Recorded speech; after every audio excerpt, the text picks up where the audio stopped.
Adam Taxon talking with Daniel Greenfield, Sultan Knish, whose work can be found at sultanknish.blogspot.com. It's about 6 p.m. on Independence Day, and we are talking about his July 4th, 2012 column, which is called Codependence Day, A Country of Free Men or Free Things.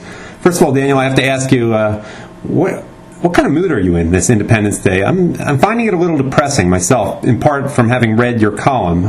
What's going through your mind on this day?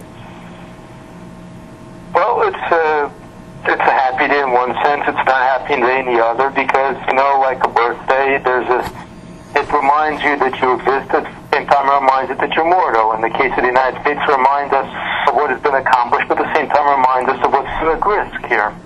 I mean, I see so many people around. It might be sort of a selection bias. I was in the roof deck of my building, but people seem like pretty oblivious. It's just another summer day, a day off. I mean, is that your sense too? Do you think anyone's really thinking about the implications on independence of the events of the last 2 weeks or so?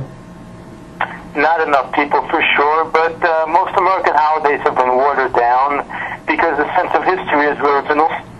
And without that sense of history, people don't have the context to give things meaning.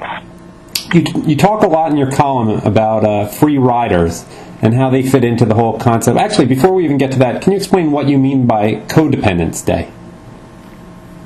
Well, the whole idea of independence was, obviously, there was independence from Great Britain, but there was also individual independence. This would be a government based on the idea that each person has the right to life, liberty, and a bit of happiness. In essence, that's individuality. Now, codependence obviously is the opposite. That's the whole idea that it takes a village to raise a child, it takes a village to do just about anything, it takes a village to tell you what to do, a village of bureaucrats.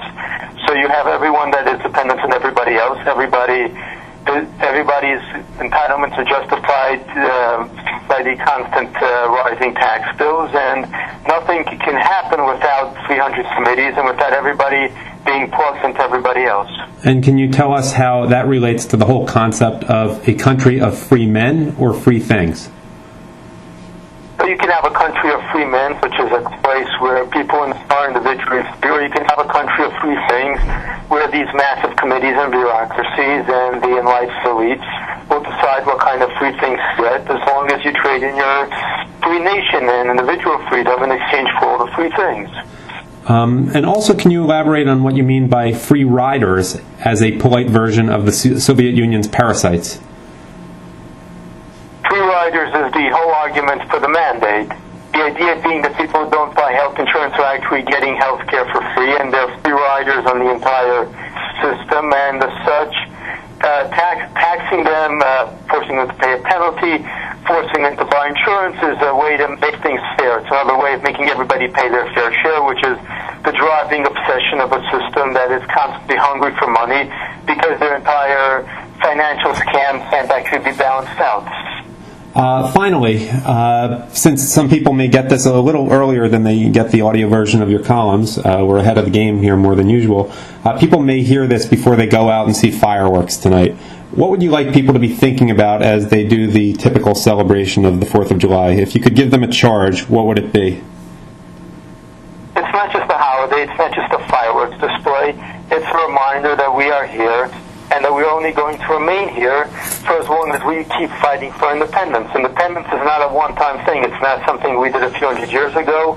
Box checked, it's done, now we can move on. And every day is Independence Day. Every 4th of July is a reminder, this is what we want, this is how we want it, and this is how we have to fight to keep it. Well, you certainly embody the spirit of Independence Day, so let me wish you not merely a happy 4th of July, but a happy Independence Day. I've been talking with Daniel Greenfield, whose newest column, which actually might not be available for a few hours, but it will be available at sultanknish.blogspot.com, and it's called Codependence Day, A Country of Free Men or Free Things. Daniel, thanks as always for your time.